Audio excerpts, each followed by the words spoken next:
œuvrer 3 fois par jour contre le réchauffement climatique, c'est facile. Il suffit de changer la façon dont on se nourrit. Ça peut vous paraître anecdotique, mais c'est loin de l'être. Solutions et diagnostics sont dans cette émission.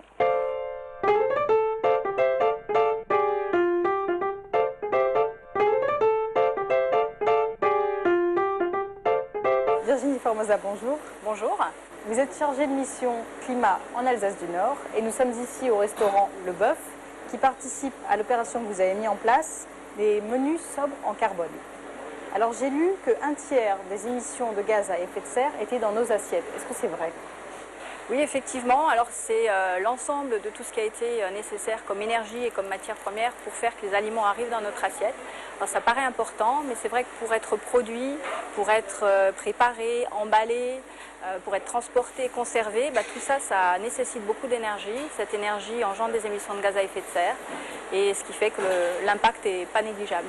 Alors peut-être un chiffre assez parlant, pour produire 1 kg de viande de veau, ça rejette autant de gaz à effet de serre qu'un trajet de 220 km en voiture. Comment c'est possible?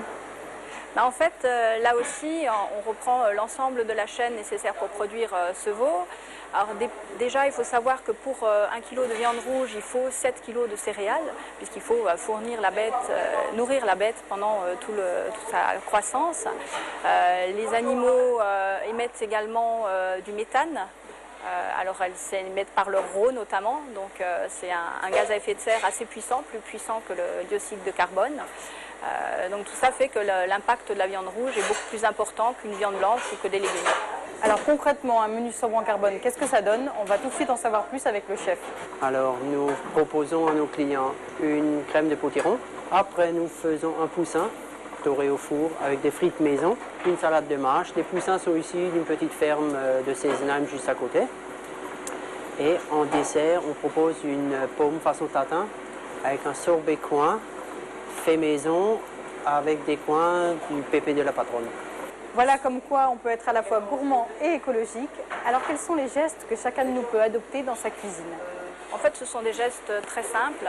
Il faut un petit peu se poser des questions. Déjà, manger plutôt de saison, parce qu'un produit, un légume qui est sous serre nécessitera 10 fois plus d'énergie. Des produits locaux, si possible aussi, donc ils ont été moins transportés. Une agriculture qui a nécessité peu ou pas d'engrais, donc de l'agriculture biologique ou de l'agriculture raisonnée, parce que là aussi, ça a un impact aussi en gaz à effet de serre. Moins de viande tout court et surtout pas de viande rouge. Et puis peu préparé, surtout pas surgelé aussi, parce que là aussi, ça consomme beaucoup. Virginie, merci. Merci à vous, Laure. La liste des restaurants qui participent à l'opération s'affiche en bas de l'écran. Quant à nous, on se retrouve demain pour parler de la réduction des